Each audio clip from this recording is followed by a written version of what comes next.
Have China-US relations become more constructive or have they deteriorated?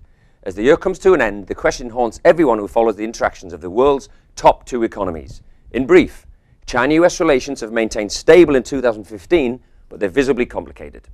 Building on the two memoranda of understanding on confidence-building measures signed by China, United States and Beijing in November 2014, they have now completed new annexes on air-to-air safety and crisis communications. China and the United States have also agreed to continue discussions on additional annexes to the notification of major military activities memo. At the invitation of the Chinese government, US Secretary of Defense Ashton Carter will visit China in 2016. Just 1 week ago, on December the 16th, the Obama administration authorized a $1.8 billion arms sale to Taiwan, the first major arms sale in more than 4 years. As the 2016 Taiwan leaders' election is drawing near, Taiwan is likely to face a new round of political transition. The United States is working to maintain Washington's influence on Taiwan's politics. China has subsequently announced sanctions on companies involved. In 2015, China has actively promoted the establishment of the Asian Infrastructure Investment Bank. Yet China's leadership in these areas has resulted in suspicion from Washington. In his State of the Union speech this year, US President Obama reiterated that the United States and not China must write the trade rules for Asia. Despite a subdued reaction to the Asian Infrastructure Investment Bank from the US, many European countries have signed on as founding members. As a pillar of the United States' pivot to Asia, the Obama administration vigorously promoted the completion of negotiations of the Trans-Pacific Partnership in October, which excludes China. In July, China-US cooperation contributed to a nuclear deal with Iran. The permanent members of the United Nations Security Council, plus Germany and the European Union, reached a comprehensive agreement on Iran's nuclear program. Under this agreement, Iran is not allowed to conduct uranium enrichment above 3.67%. They must stop building the Iraq heavy water reactor and allow more inspections. In response, the related countries should not impose new sanctions on Iran and relax their current sanctions. During this 9-year-long negotiation, China and the United States have conducted constructive coordination and cooperation. This year, Washington's China policy became a major talking point in US presidential debates. US academic circles participated in a new round of debate on the United States-China policy. Michael Pillsbury, a consultant for the US Department of Defense, argued that China is implementing a strategic deception program.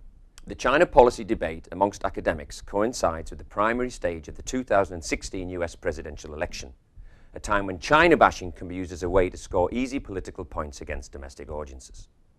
In the first half of 2015, the United States accused Chinese hackers of a series of cyber attacks and threatened to impose economic sanctions on concerned Chinese entities and individuals. In June, the computer system at the US Office of Personnel Management was hacked, compromising the data of around 22 million US federal employees. During Xi Jinping's visit to America in September, the two governments reached important consensus on jointly fighting crime in cyberspace, and they set up a relevant, high-level dialogue mechanism for coordination. On December the 1st, the two sides reached an agreement on the guidelines for joint China-US fights against cybercrimes and the establishment of a hotline. On a less positive note this year, events in the South China Sea became a stumbling block. The United States strengthened maritime patrol and military deployment in the region of these disputed waters. In May, a US surveillance aircraft flew over waters off China's Nansha Islands with a CNN team on board. In October, the US Navy sent its USS Lassen close to the waters of China's Jubi Reef. And in November, US military officials announced that the US Navy plans to conduct patrols in the area about twice a quarter. Against the backdrop of the US pivot to Asia strategy, US interference in the South China Sea issue has increased tensions between Beijing and Washington. In 2015, China took over from Canada for the first time to become the top trading partner of the United States. Right now, China's foreign trade volume accounts for 7.4% of total world trade, while the United States accounts for approximately double that at 14% of the world's total.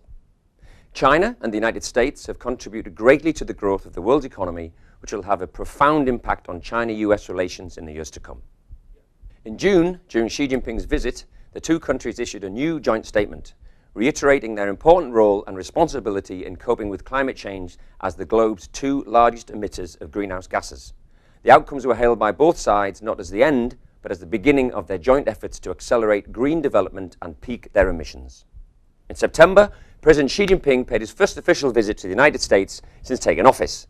During the 7-day visit, Xi Jinping stressed that building a new model for major country relationships is a priority of China's diplomacy. The two sides reached 49 important consensus points and outcomes during the visit, and a series of wide-ranging commercial contracts were signed between various business leaders. President Obama has already announced he will visit China in 2016, his final year in office.